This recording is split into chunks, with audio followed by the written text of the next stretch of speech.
Roast battle. Let's roast. So this was a show originally started in the belly room of the comedy store in LA, California. It's a show, I think it's Tuesdays, so similar to Kill Tony, which we've mentioned. We've had Tony Hinchcliffe on the show before. We've had Sarah Dresses on the show before. It's a show started by comics that's just not a normal comedy show. It's like rap battle, but with comedy. And they roast each other. It's very toned down for TV of what it seems. Well, the belly room in general is a crazy room. And I've been to the Comedy Store. Sarah Tiana, who was one of the roasters, gave myself and my friends there, Yuck and Dog and Jill, gave us grand a tour. Yeah, and so then we walked around. It's like a maze. It's a maze of fucking rooms, and this is like the back room. It's a tiny room. I don't know how many seats, maybe like 80 to 100. And it's got a really weird vibe. It's apparently the first room that Mitzi Shore allowed women to do their own shows. So female comedians were able to do that. How but before that, the comedy club used to be Ciro's nightclub, owned by the mob, and allegedly the story goes that illegal abortions at the time, were done in the belly room. Well, if you're a mob boss, you've obviously got mistresses, and you can't have them running around. No. You don't want to wear a condom either. We all know condoms feel like dog shit. Like, why even have sex? I'd rather jerk off than wear a condom. But apparently, and now they do. The Comedy Store has a Comedy Store podcast.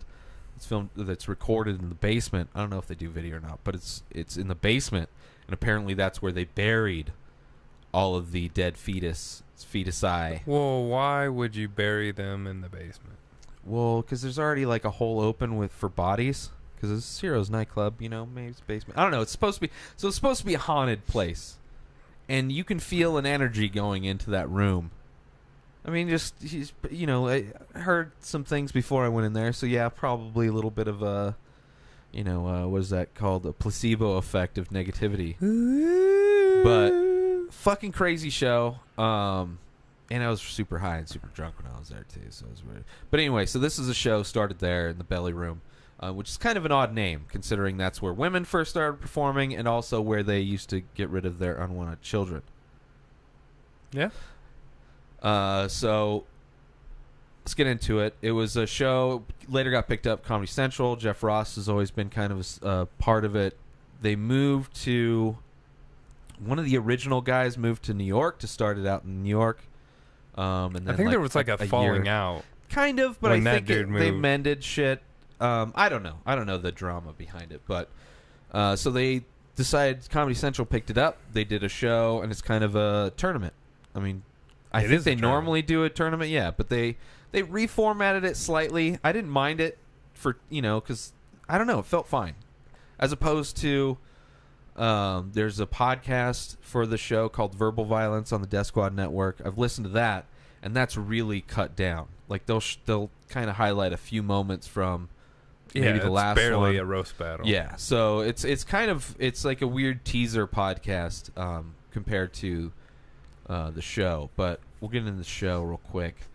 So the first episode, I think it was it this one? Sam Morril versus Steve Renazizi. Was that like the very first? I don't think that it was the second one. Trevor Wilson. Oh wait, but it was that night. I'm not sure. Oh, let's just start. We'll just start with Steve Renazizi versus Sam Morril. I guess Sam is a comic from New York. Steve, famously from The League. Also, maybe not as famously known, but known for lying about being at 9/11 in the Twin Towers during 9/11. Probably. Well, first we watched like a Road to the Roast Battle, which is like you see some of these comics, like you see Sam Morril, like you see his battles at wherever the fuck they were, whatever state they were at. So they kind of introduced the less famous people. There were some of them that had to fight to get on there, and then others were just people just like famous. Yeah. They're on The League or or writers, Ralphie May, yeah. Did Ralphie May compete before that? That was the first time he was on, right? I think. Yeah. I don't think Ralphie May would have had to compete. Anyway, so Sam Morril versus Steve Renazizi, probably the worst of the battles. This is like the saddest. Yeah. It's disappointing. Steve comes out of the gate and just forgets. It's a long, so many words. Fumbled it right in the middle and then just... One thing you notice, like, anytime any of these comics have, like, super long, like, you lose wordy, the steam. Yeah, well, and it's, like, it's so wordy. It's the first time you're saying it, you know, kind of aside from just backstage or whatever. So it's like... And if you got quick ones, like a few of them would fit like 2 or 3 in if they had real quick good ones. It was structured weird. It's like somebody says something, and then sometimes comics would have a quick comeback, like a rebuttal or whatever. And then that would be like their kind of ramp in, and then they could do their joke.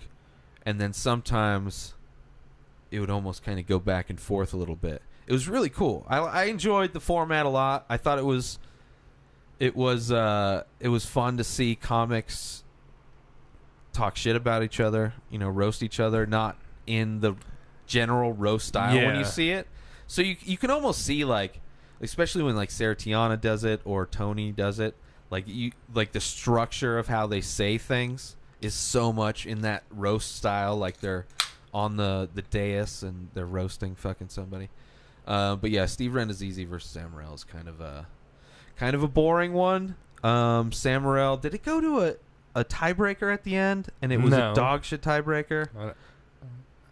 I don't know. Anyway, Sam Morril won. Yeah, Steve Renazizi.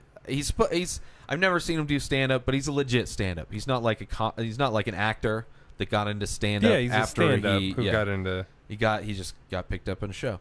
So the next one is Sarah Tiana versus Chris Cubis.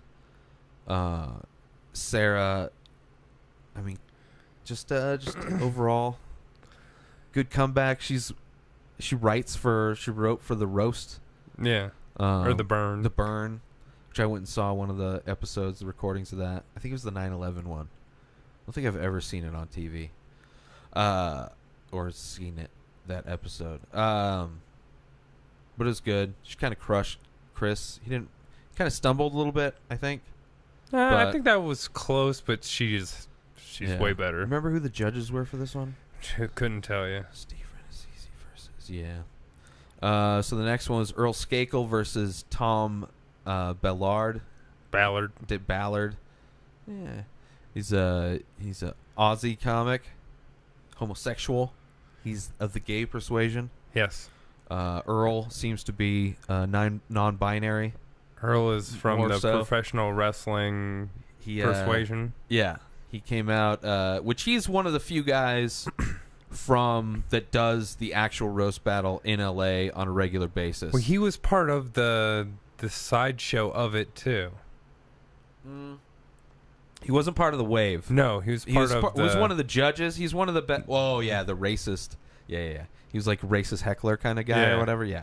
But he was also competed all the time too. Yeah. But he's always at the Comedy Store. I saw him when I was at the Comedy Store. I didn't get to meet him, but I didn't know who the fuck he was at the time. Not that he's like huge and big, and I know all about him now. But it was cool to see him win that first. And I thought he legitimately won that first roast battle against Sam or Tom. Sam's what they call him outside of the clubs. And then we went to Jimmy Carr.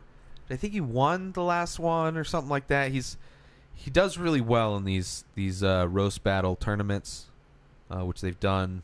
This is the first like actual roast battle. Yeah, it was him up against that girl with the voice. Yeah, super cartoony, cartoony, childish. Female voice. That girl's gonna get good money just for doing voiceovers. Jimmy Carr, I thought crushed it. Yeah. So Jimmy Carr wins it in the first. So on to another episode where it was Ralphie May versus Miss Pat. The true test of the stage rigidity was tested in that battle of roasting.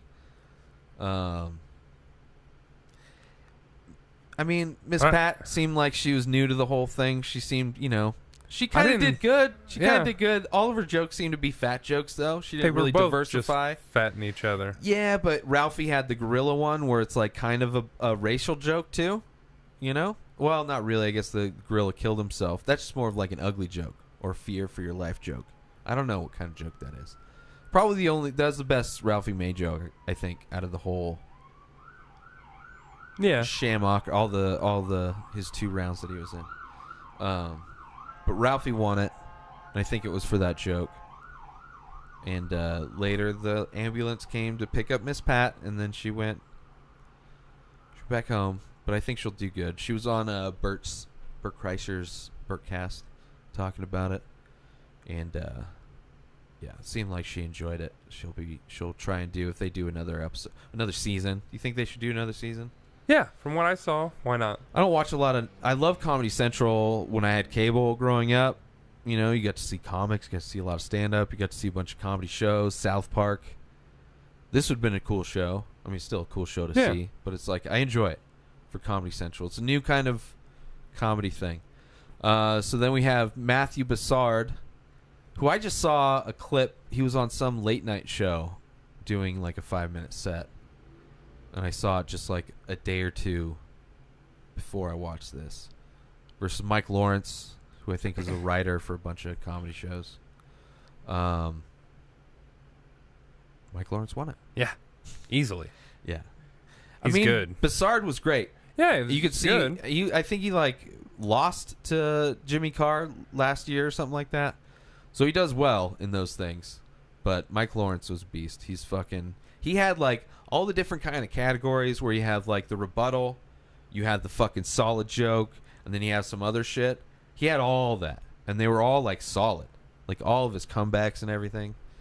Then we had Mark Norman versus Tony Hinchcliffe from Kill Tony. Mark Norman, I've heard he's been on a bunch of podcasts.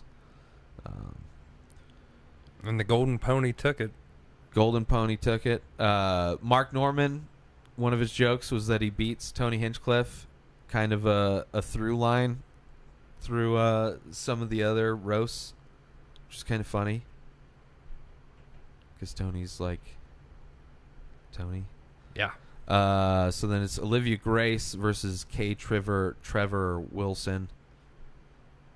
And Grace, I guess, cut her leg. Yeah. The night before, she had to come out on in a wheelchair. This is Whoopi Goldberg and what's the fuck his name? What's the comic's name? God damn it!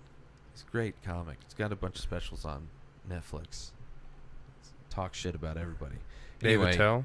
No, David Tell wasn't a judge on any of these episodes. It's like the worst guess ever. What the fuck? Did I just scroll down? Oh my goodness. Where did it go? So anyway, Trevor won it because he made Whoopi pee more. Yeah. He made her pee more. Yeah. It's a strange way of like judging, but I guess. Yeah. What happened? I don't know. What the fuck, man? Roast battle. There we go. I think that was the last one. Yeah. And then the second round. So second round for the next episode, Sarah Tiana versus Sam Morril. Sarah destroyed him. Skakel versus Jimmy Carr. This was kind of a controversial one. Yeah, I thought very controversial. I thought it was very, very close, but I thought Jimmy Carr won it. Yeah. But Earl's theatrics, yeah, I think carried him. He bombed his last joke. So kind of the formats, they kind of go back and forth. One guy gets a joke, the other guy gets a joke. They do that like 3 or 4 times. Wasn't theirs the overtime one? That was one of them. I think there was like 2 overtimes they did. But yeah, that was one. That was Jimmy Kimmel and Seth Rogen were the judges on that one. Yeah, and they won another one, and Earl kind of bombed the second one too, but they kind of already had their mind set up Yeah. they were going to have him, which is controversial, but good on Earl to beat the former champion from last year to move on to the semifinals. And then from the next day, it was Tony Hinchcliffe versus K. Trevor. Tony comes out in a suit of armor. Yes, he did. Controversial, I think. I don't know if it helped him. It was weird for me. I don't think it's it like, did. Yeah, I don't know. I don't know how that would play to like somebody that doesn't know who the fuck he is. I mean, I thought he lost that too. Yeah, no, he didn't. He tripped up a little bit, it seemed. It's kind of weird. Might be a little uncomfortable bravado in a suit of armor. That too, for sure. But like kind of the bravado of Tony and Sarah that both write roast jokes. Like kind of just the attitude they come on stage with is very different. But yeah, K. Trevor beat Tony. Ralphie May versus Mike Lawrence. Probably the most devastating joke to be said on the whole roast battle was the last one he gave to Ralphie. But there was, I mean, you know, he did his research. Very personal jokes, Mike Lawrence. Ralphie May going through a divorce. Well, Ralphie's made problems. A lot of stuff very public in certain ways. Oh, for sure. But it's, you know, it's a lot. Some of these were like surface level, like you look like kind of shit, which is just like I see you, versus, you know, you could do the fat joke, which was a fat joke. Yeah, it's like that's the only reason I'm talking about this is because these other things. So it was probably the best fat joke you could write against Ralphie May. Yeah, like the best. And Mike Lawrence, for sure, the most homeless looking dude. Oh God, like, very very caveman-esque. Yeah, for sure. Kind of looks like you in that picture. Sure. Glasses, beard. He doesn't look that bad in that picture. He looks cleaned up compared to the show. So then it ended up being in the the semifinals. Earl Skakel versus Sarah Tiana, which they're both from the Comedy Store. Yeah. They've known each other for like a decade. Well, she was like, Earl has sent me dick pics. Yeah, exactly. We have and she's like a professional roast writer versus just a dude that goes up at the Comedy Store during roast battle. So Sarah won it pretty handily, I thought. Yeah.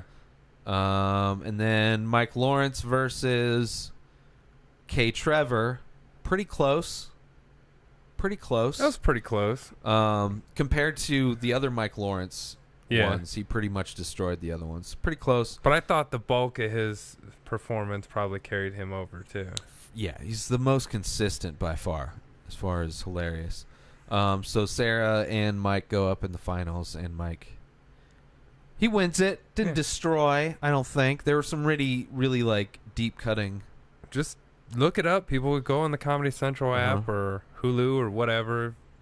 Fucking watch that shit. Yeah. The roast battle, if you're in LA, go watch it Tuesdays. I guess the lines are ridiculous now. I don't think it's in the belly room. It's in the main room now. That makes sense. So yeah, but still, go watch it. The Wave, I thought, was hilarious. I love The Wave.